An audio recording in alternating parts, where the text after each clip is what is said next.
تو جتنی اس کی طبیعت ہوتی ہے اس حساب سے وہ صحت مند ہو جاتا ہے. باقی یہ تو آپ کسی شخص کو اتنا کھلا دیں کہ اس کا پیٹ اتنا بڑا ہو جائے, پھول جائے, تو وہ بیچارہ تکلیف میں آئے گا کہ نہیں آئے گا؟ یہ کس قسم کا ماحول ہے؟ ایک بکرا بکا ہے لاہور میں اور سیٹھوں نے شرطیں لگائی ہوئی ہیں, میں 5 لاکھ کا لایا ہوں تو میں 9 لاکھ کا. یہ کیا چکر ہوا؟ مجھے اتنا کھلایا جی اس کو فلاں چیز. یہ کس نے کہا ہے کھلانے کا؟ بادام کھانا کس حدیث میں آیا؟ کس صحابی نے اپنے بکرے کو بادام کھلائے؟ کس نے مکھن کھلایا؟ کس نے پیڑے کھلائے؟ بس کرو, عجیب تماشا لگ گیا ہے. اور یہاں تو اتنی بری حالت ہو گئی ہے کہ عورتیں ناچنے لگی ہیں قربانی کے جانوروں کے آگے, بیبیاں بیچنے لگی ہیں. اللہ کے غضب کو آواز نہ دو. یہ قربانی ہے کہ ہر چیز کا, مذہب کی ہر شے کا مذاق بنا دیا ہے. جس دین نے عورت کی اپنی قربانی بھی ہو تو اس کو ذبح کرنے کی اجازت نہیں دی, مرد ذبح کرے گا.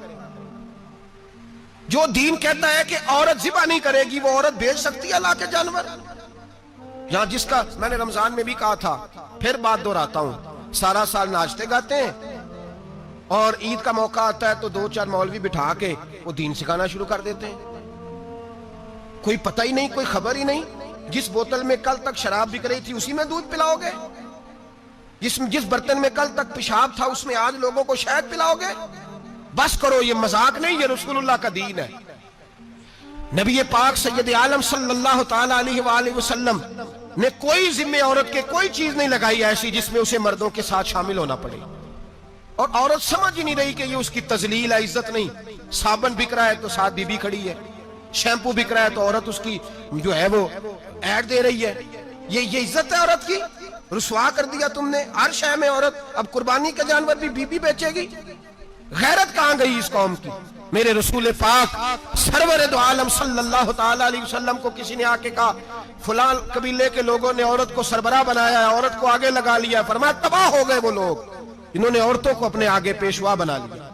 جس رب نے عورت کو نبوت نہیں دی, امامت کرنے کا حق نہیں دیا, کس چکر میں لوگ پڑ گئے؟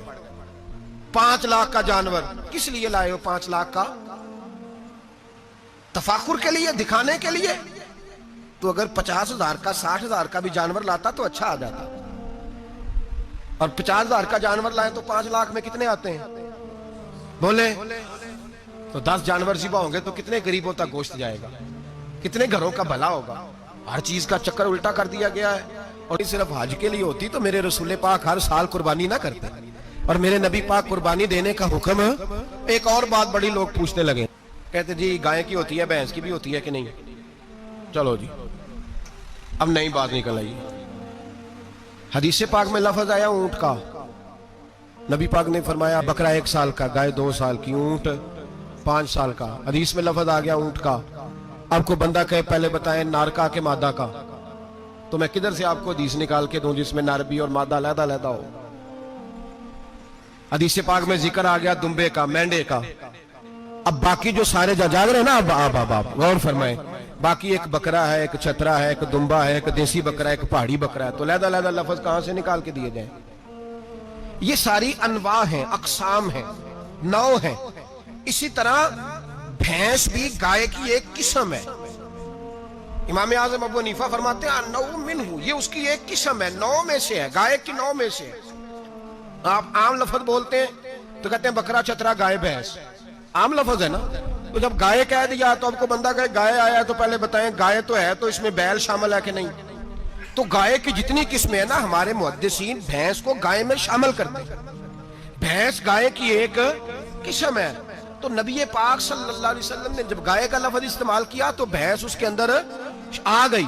تو اگر گائے کی قربانی جائز ہے تو بھینس کی قربانی بھی جائز ہے. اگر بیل کی قربانی جائز ہے تو کٹے کی قربانی بھی 100% جائز ہے. اس کے اندر 7 حصے ڈالے جائیں گے, اسے قربان کیا جائے گا, یہ جائز ہے. اگر آپ صریح لفظ نکال کے دکھانے کو کہیں گے تو پھر تو بڑی چیزوں میں لوگ الجھ جائیں گے. پھر کیسے نکالا جائے گا خسی کی جائز ہے کہ نہیں, جو خسی نہیں اس کی جائز ہے کہ نہیں, فلاں کی. تو ان تفصیلات, ہاں بہت ساری چیزوں کی تفصیلات حدیث میں ہیں لیکن ساری چیزوں کی موجود نہیں. اس لیے میرے عزیز یاد رکھیں, بھینس کی قربانی بھی ہوگی, گائے کی بھی ہوگی, بیل کی بھی ہوگی, کٹے کی بھی ہوگی.